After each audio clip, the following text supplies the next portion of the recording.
సాయి బాబా శరణం, సాయినాథా శరణం, సాయి బాబా శరణం.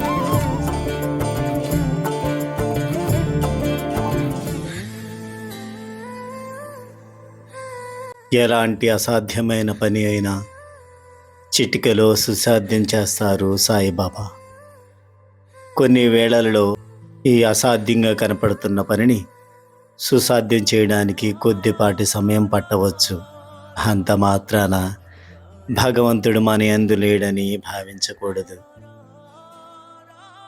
బాబాను ప్రసన్నం చేసుకునే ప్రయత్నాలు విరమించుకోకూడదు. మనం చేస్తున్న ఏ విన్నపానికి లేదు, కాదు అనే జవాబులు బాబా దగ్గర ఉండవు. మన శక్తిని మనం గుర్తించే అవకాశం ఇస్తారు బాబా.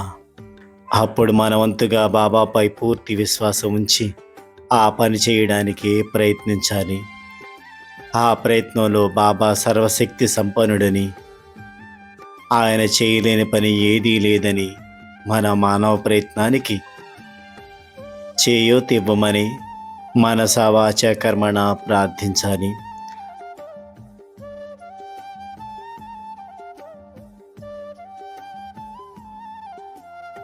అసాధ్యంగా కనిపించిన సముద్రం దాటి లంకను చేరడానికి హనుమంతునికి రామానుగ్రహం తోడ్పడింది.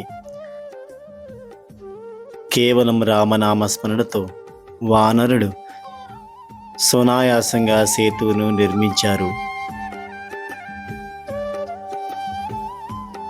అదేవిధంగా బాబా మనకు అగాధంగా తోచిన వాటి రెండు అంచులను కలుపుతూ వారధి కల్పించి సురక్షితంగా దాటిస్తారు.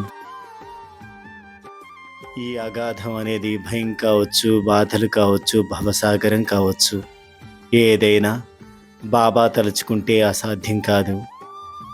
బాబా ఘటన సమర్థులు. బాబా తోడు మనకుంటే మన జీవితం విజయపథంలో పయనిస్తుంది. ఈ పని అసాధ్యమని భావించవద్దు. తనను నమ్ముకున్న వారి వెంట బాబా ఎప్పుడూ నీడలా ఉంటారు, అన్నిటా సహాయపడతారు. నన్ను నమ్మిన వారి నమ్మకాన్ని ఎప్పుడూ వమ్ము చేయను అంటారు బాబా. సాయినాథ్ మహారాజ్కి జై.